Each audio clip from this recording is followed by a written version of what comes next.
Hello and welcome to your in-depth weekly horoscope for week commencing the 28th of February. This is for the Sun or the Ascendant. As ever, I'm going to give you a broad overview of what to expect, but then please stay with me.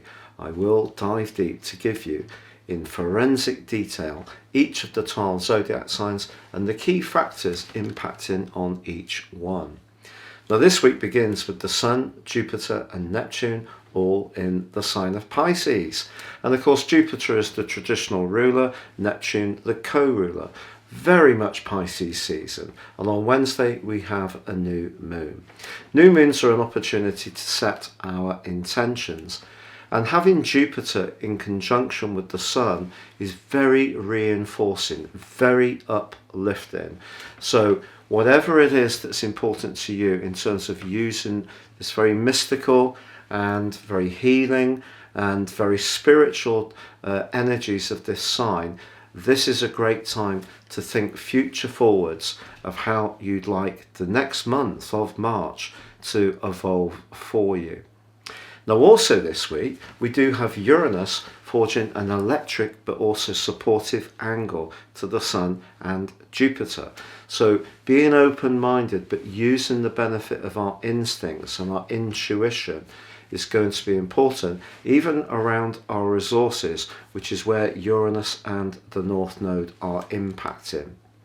Now on Wednesday, Mercury forges an exact conjunction with Saturn. Mercury is exalted in the sign of Aquarius, Saturn is the co-ruler. And this combination can see us think a little bit down about some issues, to be a bit more pessimistic. But I think in the sign of Aquarius, what it's asking us to do, Aquarius energy is very much about the higher principles. It's about our highest hopes, our aspirations. So here I think these two are just saying, let's be realistic in the way that we set those intentions through the sign of Pisces, and we need to do so in a way which can practically work. And I think the logic and the detachment of Aquarius with Mercury and Saturn is brilliant for really picking over the details and being more analytical. But Thursday also sees an incredibly important conjunction, and it's between Venus, Mars and Pluto. Now these two, Venus and Mars, have been in the sign of Capricorn for some while, as you know, but coming into this exact conjunction with Pluto, you bring a power dynamic into the desire of Mars and the attractiveness of Venus. So it can be an opportunity to use our energies wisely to gain some kind of goal. But if we use the charm of Venus, the veneer of sincerity, but the ruthless combination of Mars and Pluto to get something we want at the cost to someone else, then that's not a very desirable route to go. If we really want to access that Piscean energy of doing what's really for the best, in a more spiritual dimension.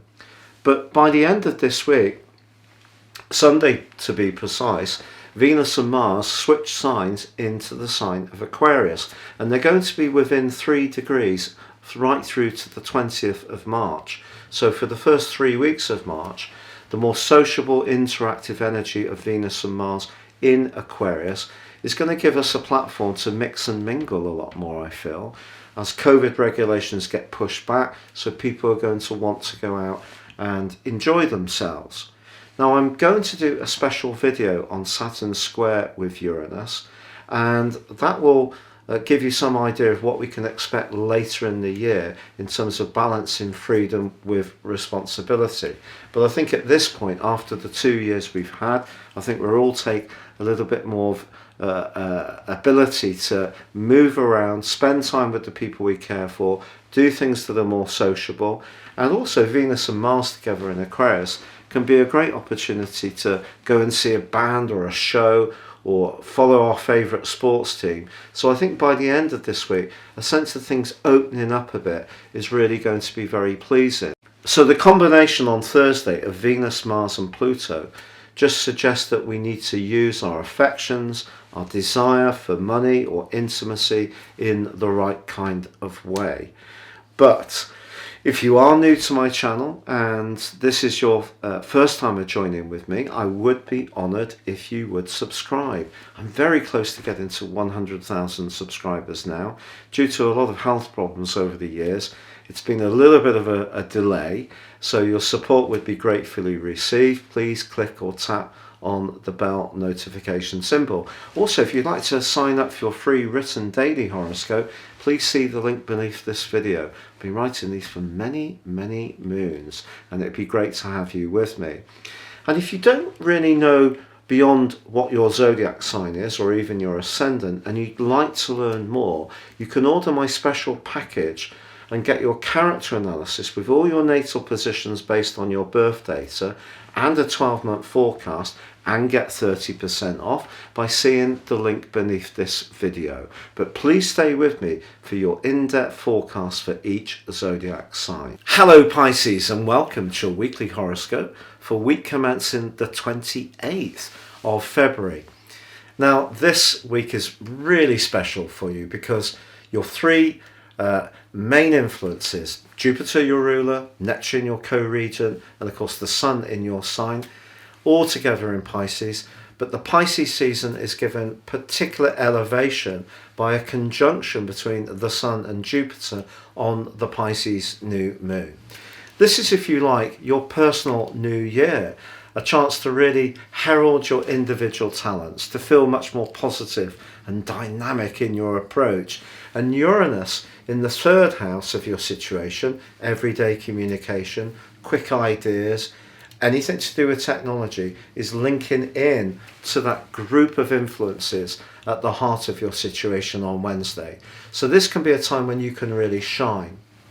It is true that Saturn combines with Mercury on Wednesday too in the 12th house, and maybe there's one sensitive strand linked to your past, or a worry and anxiety that's just nibbling around in the back of your mind.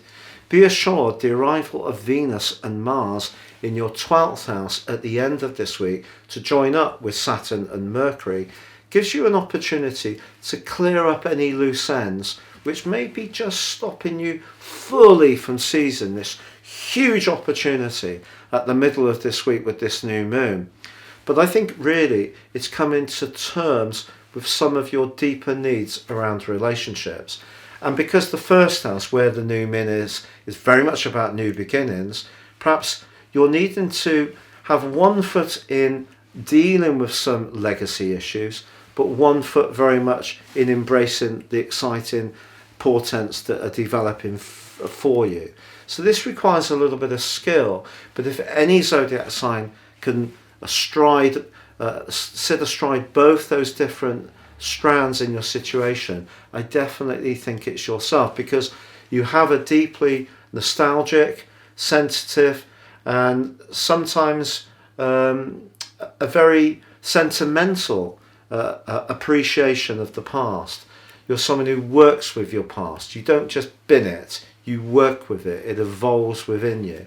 And that's really what this week is asking you to do. Seize this enormous opportunity to show what you can do, how you can really be different, a trendsetter. You're following your own instincts. You're marching to the beat of your own drum, but staying very sensitive to the more psychological dimension of life too.